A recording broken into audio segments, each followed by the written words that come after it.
DevilNeverCry. Resident Evil 4 Remake can be a challenging game if you don't pay close attention. It can also be a challenging game when you do pay close attention, as you're about to find out. You join me today on my chronicles as I go for one of the more spicier challenge runs, shall we say, as I attempt to complete 3 separate tasks all in one run. Like the previous Resident Evil or Biohazard remakes, I aimed to get the Platinum Trophy for Resident Evil 4 Remake, and to do so, there were 3 unique runs that I had to tackle. The first of which was that I had to beat the game without using any healing items. No first aid sprays, no yellow herbs, no green herbs, absolutely nothing, not even a chicken egg. The second challenge was that I had to go throughout the entire game without speaking to the merchant whatsoever. That means no repairing my knife, no upgrading weapons, no buying weapons, and no buying rocket launchers, most importantly, to alleviate any troubles I may have. The third and final challenge of this run that I needed to complete was that I had to beat the game start to finish using only handguns and knives. The game will give you 3 separate silver trophies for completing all of these challenges in any given runs. You can do them separately, you can do them combined, you can do them on New Game Plus. In fact, a lot of the trophy guides out there will suggest that you take the easy way out with these trophies and simply use infinite ammo weapons to plow your way through all of these challenges.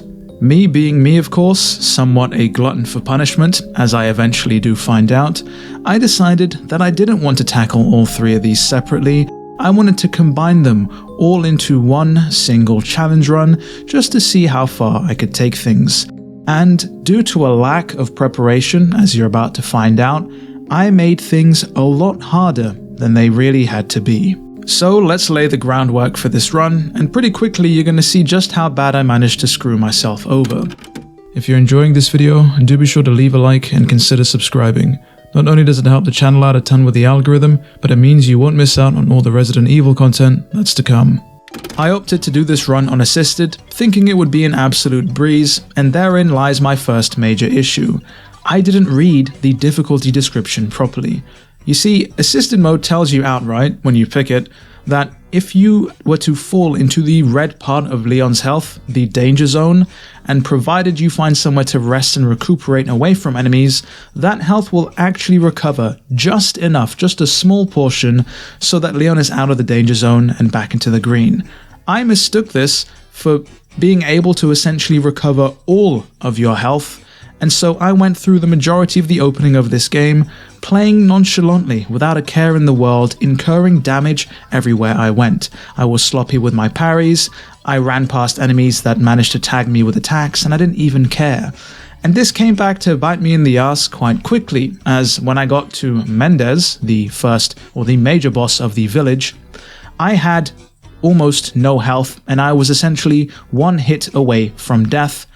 And that is how my health bar stayed for the rest of the game. I had to play through the rest of the castle section and the island section, and all of the bosses coming up, facing the Regenerators, Salazar, Verdugo, and of course Sadler, the final boss, essentially being 1 hit away from death. Due to the restrictions of the run, of course, I couldn't heal, and of course I couldn't talk to the merchant to recuperate or repair my body armor whatsoever, so I was stuck with this horrible situation. That brings us on to the next mistake that I made, and again, it's another big one. This, of course, was to be a handgun and knife only run. For the run, I aimed to only use the Red 9 and the combat knife that Leon starts with.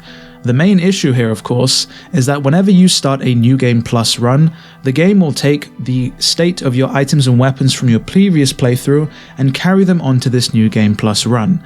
And can you believe it? I started the game with a broken combat knife, and because I couldn't talk to the merchant, I couldn't repair it whatsoever, so I was forced to rely on any of the knives that the game decided to give me whenever it decided to be kind.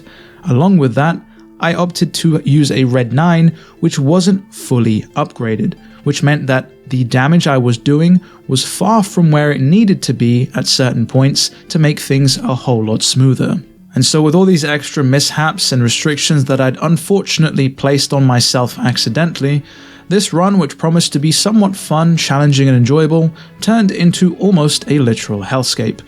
And just when you think things couldn't get worse, they somehow did. Just like a lot of the Resident Evils that came before it, Resident Evil 4 Remake features a dynamic difficulty that adjusts on the fly depending on how well or how poorly you're playing the game.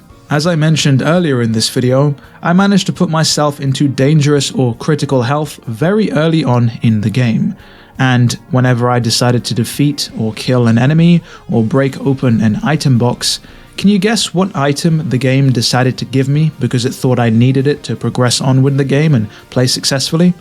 Healing items, green herbs, red herbs, absolutely fantastic. Instead of giving me the ammunition I desperately need to survive, the game decides to give me recovery items which I literally can't use in this run, otherwise it will void the entire run and I won't get the trophy or the challenge points at all.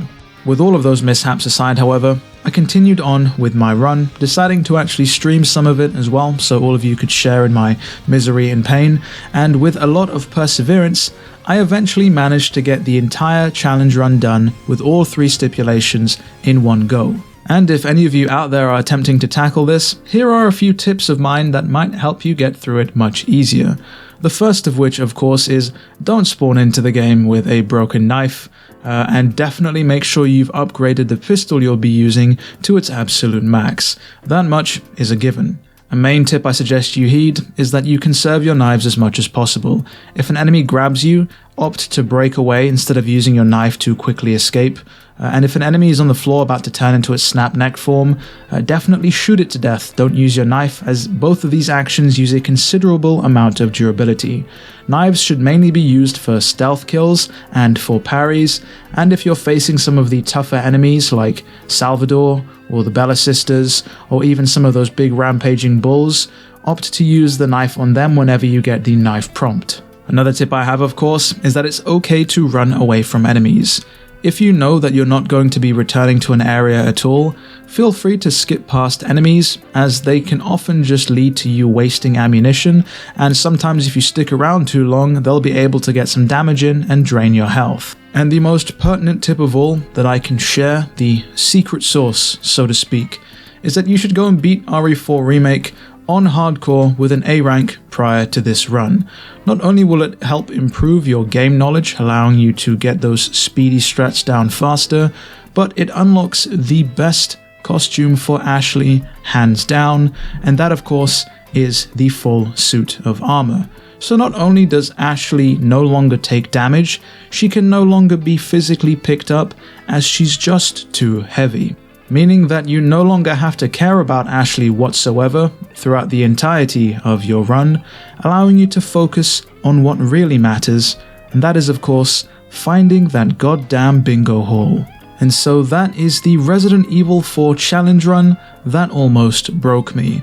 Let me know down in the comments below what are some of the hardest restrictions you managed to place on yourself playing Resident Evil 4 Remake, whether it's a challenge run or a speed run. Let me know down in the comments below, and with all that said and done, it has been me, DevilNeverCry. I'd like to thank all of you for watching, and as always, I'll see you all next video.